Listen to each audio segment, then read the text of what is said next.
Well, look, it's a pleasure to be here. I've got to start off with a little bit of a warning. I took about 3 weeks off caffeine, and this morning I've had 4 cups of coffee. So if I get going in one direction and it sounds like it doesn't make any sense, someone just start waving to me. I think it might have been 5, honestly. Yeah, it might have been 5. I blame Charles for that one. He had the coffee brewing this morning. In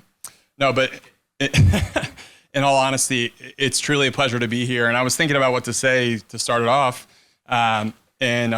First thought was, we're so lucky to be here, but luck really doesn't play a factor into why we're here, because everyone's here with intention. Everyone's here for a reason.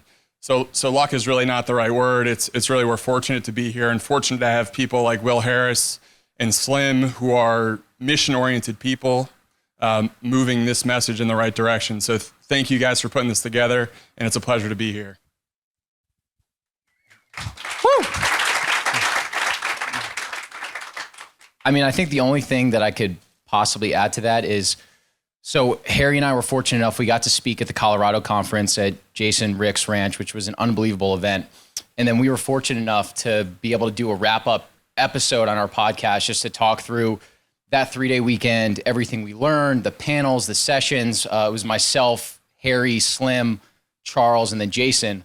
And we were just trying to figure out, like, how do you put into words kind of like the magic that was formed over those 3 days? Like, in magic or faith or spirituality, like those were the 3 things that we just kept coming back to, because you just walked away from the experience just trusting that, we're all here to do something that's greater than yourselves. So when Harry and I were thinking about how could we help to maybe capture some of that magic in Georgia, similar to Colorado, we were just thinking about things that we could do. And we were thinking, maybe we could do a PowerPoint deck. Maybe we could do a deep dive into nutrition and fitness and leave you all with a playbook. And we were like, that's not really what we do. We don't think that could be as impactful as possible. We thought maybe just coming up here, sharing our honest stories. We've both had some pretty interesting journeys from unhealth to health, and asking and answering some questions that have helped us the most on our journey. And we think that these questions and answers could potentially help everyone in the room. So that's really what we want to do up here for the 30 minutes that we have. Yeah, and maybe just before we get started, by show of hands, how many people have tuned into our podcast? Just curious to see. Oh, that's awesome. Well, many of the people in the crowd have actually been on our podcast. We had Slim as our first guest. We had Jason Rick. We've had Tristan Scott and many others as well join us as guests. So, it's exciting to see some familiar faces around here.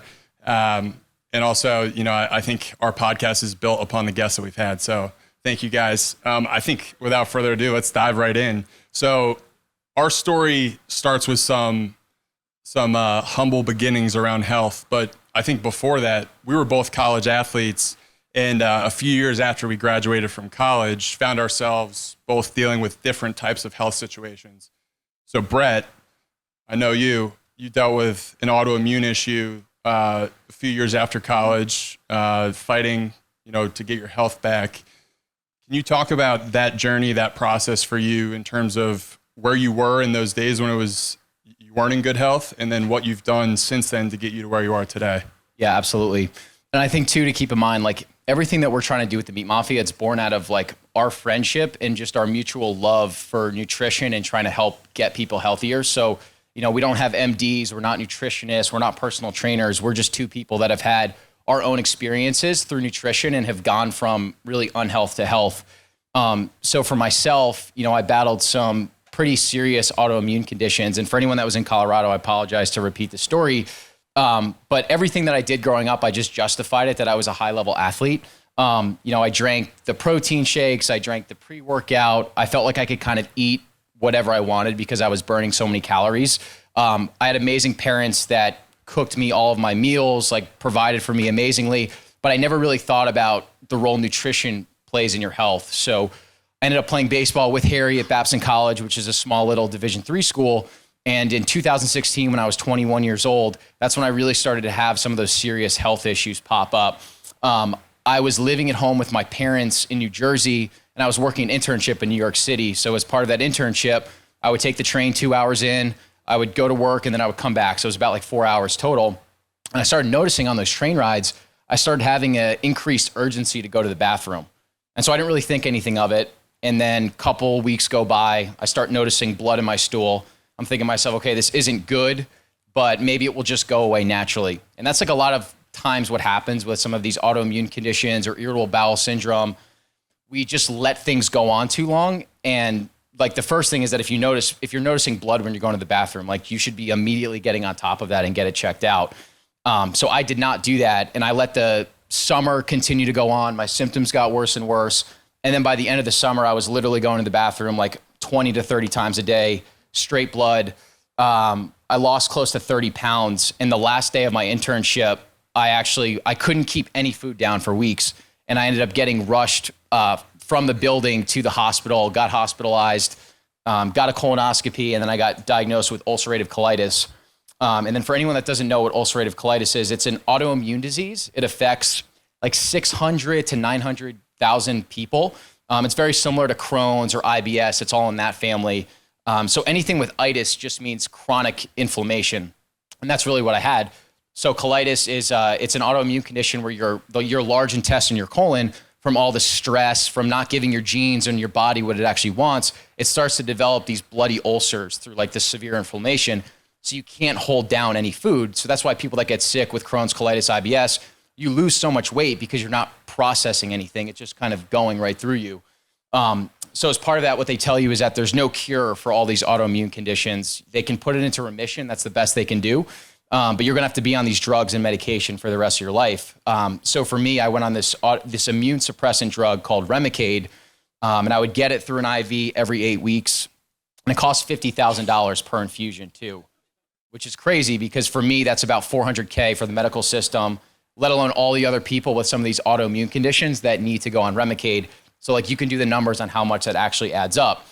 And the GI, the gastroenterologist that I went to, he was a very good guy. Like he had great bedside manner, but I specifically remember diet, lifestyle. Like we didn't talk about any of that stuff. It was just immediately, going on these drugs, and I would have to be on it for the rest of my life.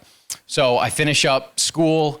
I get out, I start working in New York City, and just living on my own. That was probably the first moment where I started to take my health into my own hands. And what I mean by that was I was fortunate. I got to live with a great roommate who was really into fitness. He was cooking a lot of his own meals. I didn't cook anything. I have an Italian mom, so growing up, I cooked absolutely nothing. But he was like teaching me very basic dishes like ground beef, steak, chicken.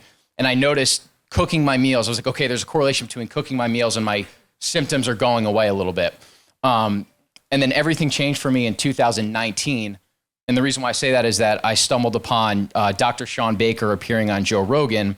And for anyone that doesn't know Shawn Baker, he's probably the most well-known carnivore doctor. He was, I think he was an orthopedic surgeon, or he was an emergency surgeon, incredibly accomplished athlete. And his whole theory is that we've evolutionarily evolved to be carnivores, and we thrive off animal products, primarily beef, chicken, eggs, pork, fish, etc.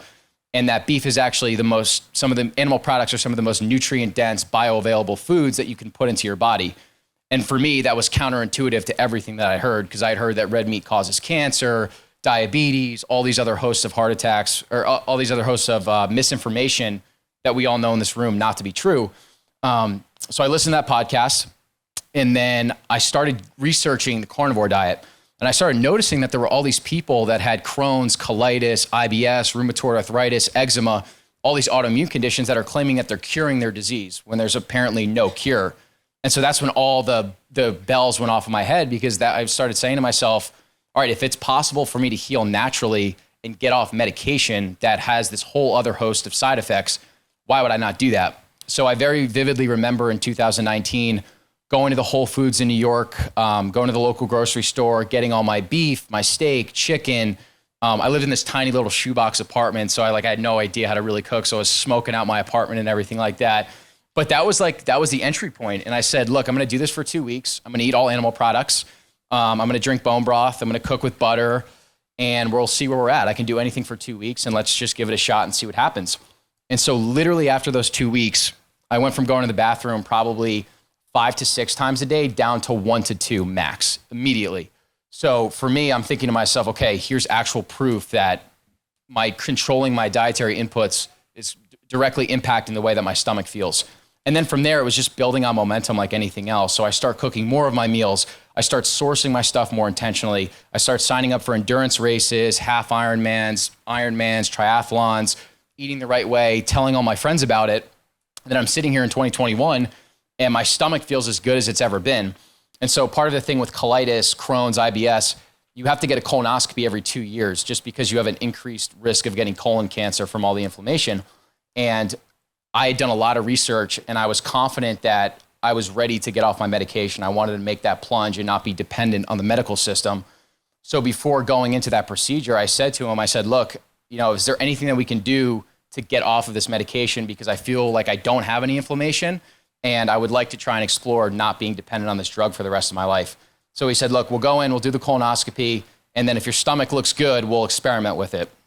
So I go in, I get the procedure, and not only did I not have any inflammation, I had zero microinflammation at all.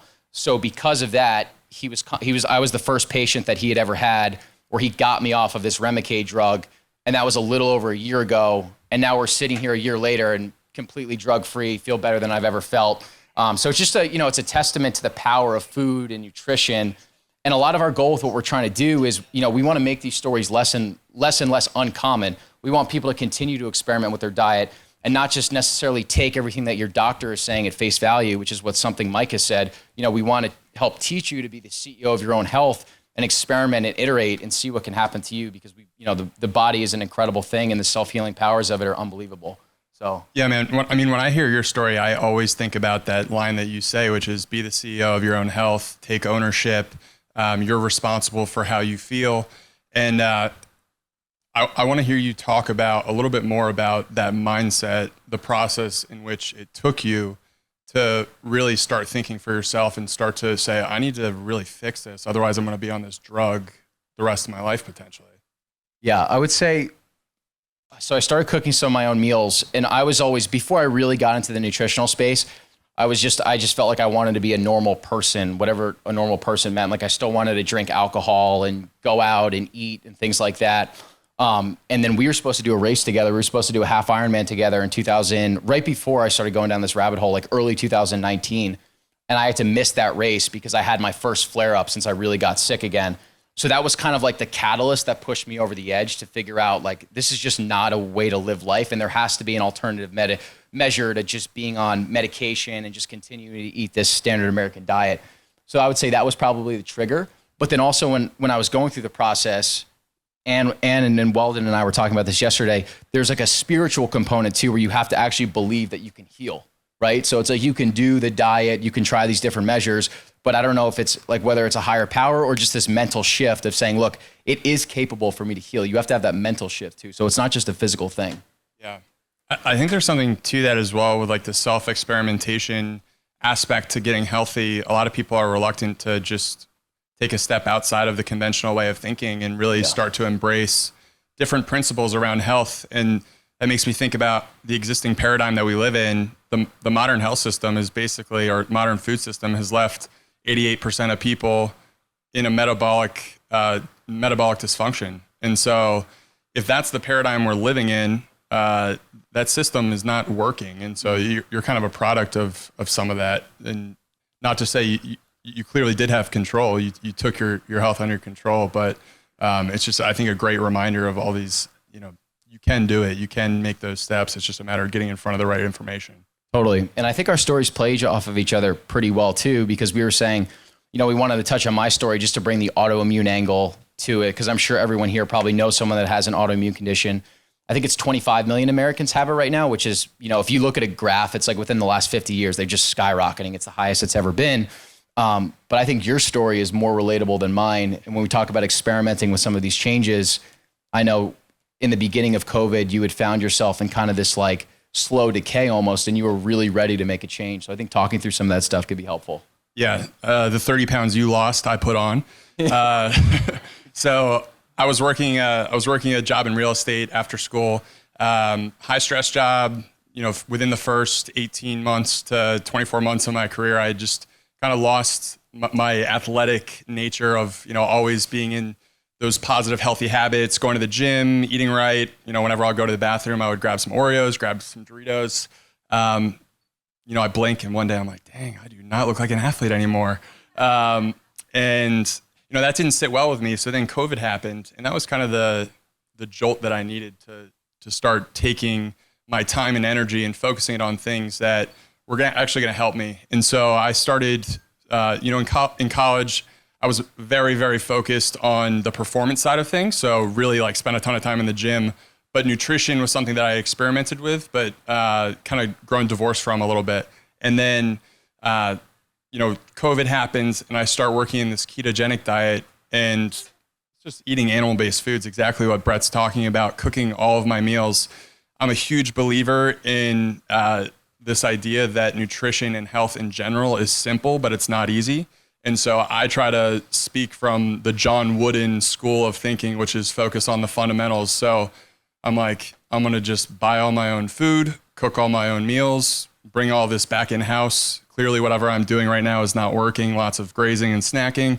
That might work for cows, but it doesn't work for me. So I really started to see changes happen really quickly. Started sleeping more, started feeling way better, lost 25, 30 pounds within the first 4 to 6 weeks. And at that point, I was off to the races and haven't looked back since. I mean, we ran an Ironman last year, and all of that was rooted back to that moment in time, those 4 to 6 weeks where I was just being very intentional about what I was doing and just focusing on these basic fundamentals of what being healthy really is. So getting more sleep. I used to commute an hour each way to work and got that back in my back pocket during COVID. So I was able to get a little bit more sleep, able to cook all my meals. We were locked down, and all those things were kind of just forced upon me. But at the same time, looking back, I'm like, okay, those are good habits that I started to develop. Did you very intentionally just focus on the diet as the one thing that you were going to control to start? Yeah, the only physical activity I was doing at the time was going outside and getting long walks in. So I wasn't running at all. I was like just going out. My sister's a huge walker, so we got in like a little bit of a competition. I was going out and I was walking like 10 miles a day, just trying to get as much low-level activity in and really just focusing all my energy on cooking. So. I definitely saw you walk like 26 miles on your Strava too one day. Gotta get competitive, yeah. But I think there's really something to the simplicity aspect of it. And, speaking to that point, the food system now, there are billions of dollars out there trying to tell you that there are quick tricks and, magic pills and formulas to get you healthy. And that's might work in the short term, but I think the long-term plan is getting back to the basics. And the basics for us, what we truly believe in, is eating real foods, focusing on those bedrock habits like getting your sleep, focusing on low levels of physical activity, and really focusing on that energy in the kitchen. So trying to cook more of your meals. And once you get those things down, you can build a ton of momentum over time. What do you think were the most bang for your buck foods that you started to incorporate, where you really started to see the best effect from incorporating them, in your diet? Yes. Simple is not sexy, but I would eat a lot of ground beef, a lot of eggs. I would find ways to make those flavorful through putting some fermented veggies in there, some pickles, different types of peppers in there. So it wasn't always the same taste, but I would say that probably made up like 60 to 70% of what I was cooking. And then another thing that I dove into was slow cooking a lot of my meals for meal preparation. So I got really big into like chuck roast, stews, because I could make a massive amount of food and just eat that throughout the week. So I think that type of thinking where, hey, I'm going to prepare for the entire week in one day, or at least like a few days ahead of time. I'm going to have 4 days of food prepped on Sunday, was a big mindset shift for me, as opposed to kind of just going to the food court at my job. So yeah, I feel like one of the things that I love about your story too is it's a good reminder that you shouldn't let good or progress like kind of get in the, you know what I mean? Like have perfection get in the way of being good. Oh, totally. You know what I mean? Because I think too many people try and be too perfect. And there are a lot of people on social media that I don't think do a good job of teaching the right message. So there's people that say, oh, if you're not immediately eating grass-fed, grass-finished, or eating like testicle or liver, you're on the JV team or whatever. And that's just like so counterintuitive to what we believe. It's like now I've come awake to how amazing grass-fed, grass-finished beef is grown from your local farmer. But when I lived in New York and I was 23, I could only afford, ground beef that was conventionally raised at the grocery store. But my justification was that it's still better than 99% of the crap that's in the inner aisle of the grocery store, where it's all just combinations of corn, wheat, soy. It's controlled by 10 companies. So even just doing that and eating that still really helped get my health in the right perspective. And then the more that I've dove in and rolled up my sleeves and researched, you find your local farmers, you find your places to source your beef from, you start throwing in bone broth, start throwing in tallow. Maybe you start off just doing like a 10-minute walk after your meals, and then you build up to a mile or 2 miles. And the reason why we talked about the Ironman is not like, oh, we did an Ironman. It was more so like, no, I remember in 2017 when I couldn't do 5 bodyweight squats and I couldn't run 2 miles, we've built ourselves up to be able to do some of this stuff. So it's all about that constant progression and recognizing the fact that like you're never going to be perfect, and that's totally part of the process, but you can get to be really freaking good if you just keep coming at it every single day, show up to be a student, and take your health seriously. Yeah. It's not a dress rehearsal. And I think at this point, we've really talked about what we've added into the picture of becoming more healthy, but there's certain things that by adding more animal foods, you're also eliminating some aspects to food that's in a lot of, the standard American diet foods that are produced. So maybe you could talk about some of the pillars of health and sort of how you frame thinking around like, seed oils, sugar, grains, and how to avoid those. Yeah, I think sometimes instead of just adding to the equation, like you said, subtracting is incredibly valuable. So I think we live by a very simple philosophy, and it's just eat real foods grown in nature, like Micah was talking about, like Mr. Will was talking about. And so our definition of real foods is it's meat, it's fish, it's eggs, it's fruits, it's vegetables. And it's not our business to tell you, oh, you need to do a carnivore diet, or you need to do a ketogenic diet, or you need to do Mediterranean or plant-based. Like what we think is that if you're eating any of those foods and shifting away from the processed crap that's in the inner aisle of the grocery store, or going to a restaurant where they're cooking it in inflammatory seed oils, you're going to feel better. And it's a self-experimentation that's really important. And part of the reason why I'm saying that is I remember eating a lot of meat, and I was eating a lot of dark leafy greens because I was told that those were healthy for me, a lot of cruciferous vegetables. And I was finding that I was really bloated and I didn't feel great. And so I kept a food journal where I would log everything that I was eating. I would, write down how many times I would go to the bathroom, how did my stomach feel? And I started noticing, okay, when I'm eating these dark leafy greens that I'm told are being healthy, they don't sit great. So I cut those out, and immediately my stomach got better. So the point of me telling that story is like the self-experimentation and just the tinkering is huge. But if you can just start eating these single ingredient foods that are actually, grown in the ground and require strong effort to make. I know that that's something that you've taught a lot about, is like the energy that goes into actually harvesting beef from ranchers. Like that's an indication that you're eating really good quality food. Something in the inner aisle of the grocery store, it's scientifically engineered to taste good, to manipulate you, and be incredibly cheap and easy to make. So that's like a good indicator that your food is good, is if it's requiring energy to produce it. Yeah, another indication is if it goes bad quickly, it's probably pretty good for you. Yeah.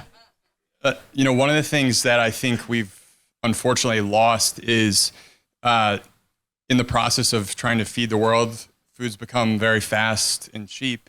And that's changing how the food is made and how we actually enjoy the food. So, we've got people who are spending, trying to cost optimize and they're going to buy the synthetic fertilizers and have all the different input costs that go into raising their cattle. And, that's their way of living, no harm, no foul, but it does affect, the production of, specifically production around corn, soy, and wheat, and those funneling into all these highly processed foods in our grocery stores, and, just popping open a bag of something that's quick, easy, and cheap, and lacking in the nutrients that we really need. We're no longer spending the time, sitting around a dinner table as much. We're not having the conversations, the cultural aspect of food. And so that how we raise our food is directly being translated into how we enjoy food, which I think comes before the changes that happen in terms of what we eat. Like, how we enjoy food is fundamentally important to our health, who we share food with, the conversations we have around food. I think all of those raise the stakes and make you actually want to have, a good meal, a good conversation. And that's kind of a nuance that we've lost through making our food cheaper, faster, and more affordable, which again, there are some positive externalities to that, but I do think that it's good to hold both of those aspects in mind when talking about food. I know something I wanted to ask you. We were talking about this when we were walking just up and down the road when we were preparing for this. We were talking a lot about, like, one of the common pushbacks that we get is just price of doing a primary animal protein diet, whether it's keto, whether it's carnivore. And I know that I mentioned before, all I could afford when I was 23 was grocery store beef, and it helped push me in the right direction until I could get to the grass-fed, grass-finished. But we were talking about how instead of viewing these things as costs, we really see them as holistic assets. So maybe you could touch on that a little bit. Yeah, when I hear you say that, I think back to our podcast with Joel Salatin, and he mentioned a statistic talking about, our budget, 100% of our budget, about 30% of it goes towards food costs and healthcare costs combined. And over the past several decades, food has gone from being about 20% of that 30% stack down to 10%. And then the healthcare cost has gone from 10% to 20%. And I think that's perfectly indicative of how we need to shift our paradigm in thinking around food, which is like, this isn't just the cost of your food, it's also the cost of your long-term health. Mm-hmm. And if you want to be the person who's not stuck in the system of constantly going to the doctors and figuring out what, the different issues that are coming up with the different complications related to their health, making those investments, you can justify making those investments in the food long-term. Yeah, we definitely have a tendency to fixate so much on the price of meat in particular, right? So like if you're going to go buy ancestral blend ground beef, I have friends that would be like, why would I ever pay $12, $13 for ancestral ground beef? And from my perspective, I'm like, I look at these things as a holistic asset, right? So an asset is something that's going to help you produce income over time. And I view that the same thing as your health. So it's like, yeah, you can continue to eat the same stuff and go to Burger King and you can go to McDonald's and heat up your meals or whatever. And maybe you're paying $7 a meal, or I could choose to pay a few extra dollars for the best quality protein that God has created for us. And I could nourish myself and my family. And I also think too about the positive effect of just having more energy in your life when you get yourself to a spot of good metabolic health. So for like a father or mother in here, the ability to like have that extra energy to play baseball with your kids or throw the ball around with them. It's priceless. It's literally a priceless investment in your health. And also, if you are eating meat-based, you're now avoiding all the crap in the inner aisles. And I hate to keep coming back to that, but it's like, I just don't believe that it's more expensive. Like for me in San Diego right now, I don't have a great local farm out there. So I literally go to the farmer's market every Sunday. I have it averaged out that I eat like 14 pounds of beef. I go to the local rancher right out there and I have like throw in a bunch of different cuts. I'll throw in roast chicken, I'll throw in ground beef, I'll throw in steaks. And I'm really not paying that much for my meat, and it's going to nourish me and it tastes delicious. And I have a relationship and they know what my preferences are. So they'll throw in those special cuts of meat and they're actually incentivized to want to take care of me. Whereas like a big four packer, they don't know who you are. You're literally just a number to them. Whereas like you walk around this farm and Mr. Harris and his team can literally tell you everything about the lineage of that cow. It's just a different level of autonomy over the food you're putting into your system. It's incredible. Yeah. Yeah. I think the idea of shaking your rancher's hand, which is something Slim talks a lot about, is important, and it helps you gain that appreciation. Maybe you weren't the one out there raising the animal, but at least you can have the appreciation for what went into raising that animal, and you're going to spend the time to prepare it and enjoy it properly. So that's another component of that as well. Totally. And I think to put a bow on the conversation, for people that are here, for ourselves, from your perspective, what do you think we can do to leave this conference and actually have like a lasting impact, and not just absorb the information and leave it here, but to actually take it out into our, our towns and our lives around the country? Yeah. I mean, I think the idea of starting with yourself and starting with your local community is very important. So if you're concerned about your own health, getting access to the right information and trying to make these simple, small steps for yourself and build some momentum is key. And so if you're interested in taking action, start small, start by incorporating things that are really going to make you feel your best. We talk about this all the time, like eat to feel good, eat for satiety. There's foods out there that are just kind of traps. And think people get caught up in a lot of the different, kind of 3 pillars of destruction to your health, which is refined grains, refined sugars, and refined oils. And, if you can avoid those and focus on the things, basically anything that you can pull off a farm, your health is going to dramatically improve. So I just think, kind of setting up a plan for yourself and being willing and willing to take the chance to experiment a little bit can go a long way, and just play the long game. You got to make small change over time. It's not going to happen overnight. Beautiful. I have nothing to add. That's beautiful. Thank you, everybody. Yeah. Thank you guys.